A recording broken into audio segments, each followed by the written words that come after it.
नाशिकमध्ये महिलांच्या लैंगिक शोषण प्रकरणी अटकेत असलेला वादग्रस्त भोंदू बाबा अशोक खरातमुळे सध्या राज्यातील राजकारण चांगलेच तापले आहे। यातच आता ठाकरे गटाचे खासदार संजय राऊत यांनी राज्य सरकार आणि विशेषतः राज्याचे मुख्यमंत्री देवेंद्र फडणवीस यांच्यावर घणाघाती टीका केली आहे।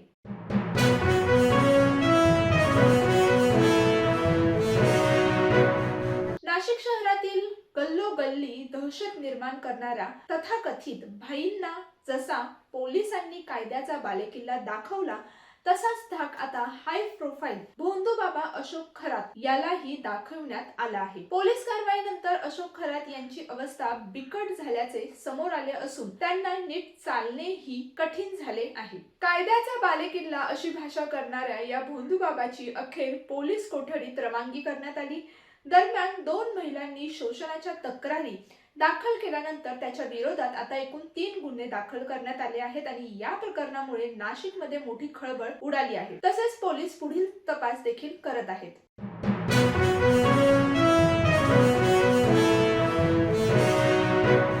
नाशिकमध्ये गाजत असलेल्या भोंदू बाबा अशोक खरात प्रकरणाने राज्यभरात संतापाची लाट उसळली आहे। या पार्श्वभूमीवर आता मनसे अध्यक्ष राज ठाकरे यांनी ही तीव्र प्रतिक्रिया दिली आहे। राज ठाकरे यांनी सोशल मीडियावर या संदर्भातली पोस्ट केली आहे आणि ते म्हणाले आहेत की या प्रकरणातील तपशील वाचून धक्का बसल्याचे त्यांनी सांगितले।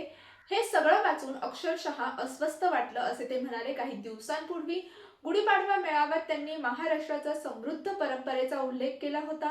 संत ज्ञानेश्वर, संत तुकाराम, संत गाडगेबाबा यांच्यासारख्या संतांनी समाजाला योग्य दिशा दिली असे त्यांनी नमूद केले। पण याच महाराष्ट्रात अशोक खरात सारख्या व्यक्तीला राजकीय पाठबळ मिळत असल्याचे पाहून त्यांनी खंत व्यक्त केली आहे।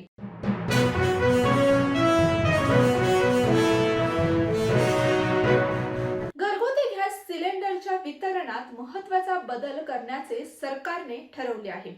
घरगुती वापराचा गॅस सिलेंडर नागरिकांना आता अर्ध्याच वजनाचा मिळणार आहे।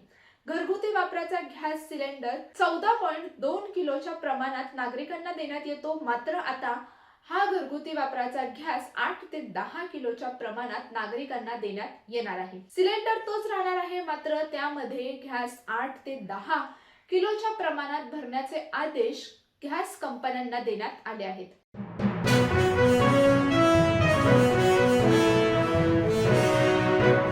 मार्च महिना संपत आलेला असतानाही पाऊस काही जाण्याचं नाव घेत नाही। सतत अवकाळी पाऊस हजेरी लावताना दिसत आहे आणि त्यामध्येच आता पुन्हा एकदा भारतीय हवामान विभागाकडून पावसाचा मोठा इशारा देण्यात आला आहे। राज्यात अवकाळी पावसाचे सावट कायम आहे। मराठवाडा, दक्षिण मध्य महाराष्ट्र या भागात आजही अवकाळी पाऊस हजेरी लावण्याची शक्यता वर्तवली जात आहे।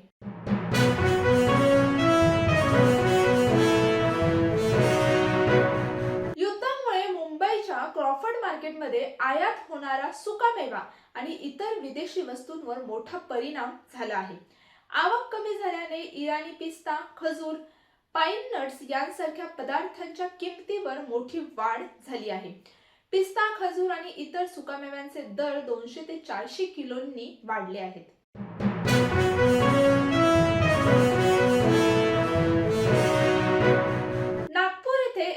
फाईल प्रकरणावरून काँग्रेस आणि वंचित बहुजन आघाडीच्या वतीने संयुक्त मोर्चा काढण्यात आला। हर्षवर्धन सकपाळ यांनी पंतप्रधानांच्या नावाचा उल्लेख करत गंभीर असल्याचे सांगत राजीनाम्याची मागणी केली आहे, तर प्रकाश आंबेडकर यांनीही केंद्र सरकारवर टीका करत जाब विचारण्याची मागणी केली आहे। पोलिसांनी मोर्चा अडवण्याचा प्रयत्न केला तरीही मोठ्या संख्येने कार्यकर्ते सहभागी झाले।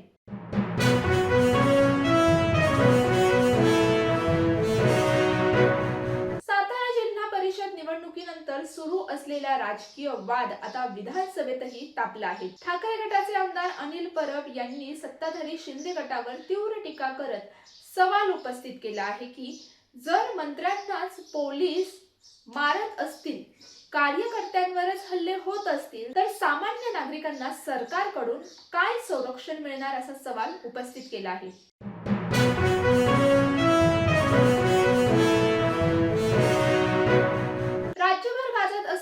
भोंदू बाबा कॅप्टन अशोक खरात प्रकरणाचे तीव्र पडसाद आज विधानसभेत देखील उमटले आहेत। ब्रह्मपुरीचे आमदार काँग्रेस गटनेते विजय वडेट्टीवार यांनी कॅप्टन खरातला भेटलेल्या सर्वांची सरकारने HIV चाचणी करून घ्यायला हवी असे विधान केले आहे. अन्यथा हा संसर्गजन्य रोग होऊन सर्वांचाच मृत्यू होईल असे वडेट्टीवार म्हणाले. वडेट्टीवार यांनी सभागृह स्थगन प्रस्तावावर ते बोलत होते.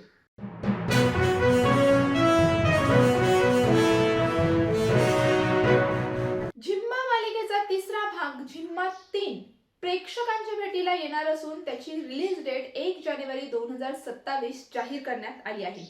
या चित्रपटाचे पोस्टर लॉन्च करण्यात आले आहेत आणि आता या पोस्टरमुळे कथानकात नवा ट्विस्ट असल्याची उत्सुकता लागली आहे.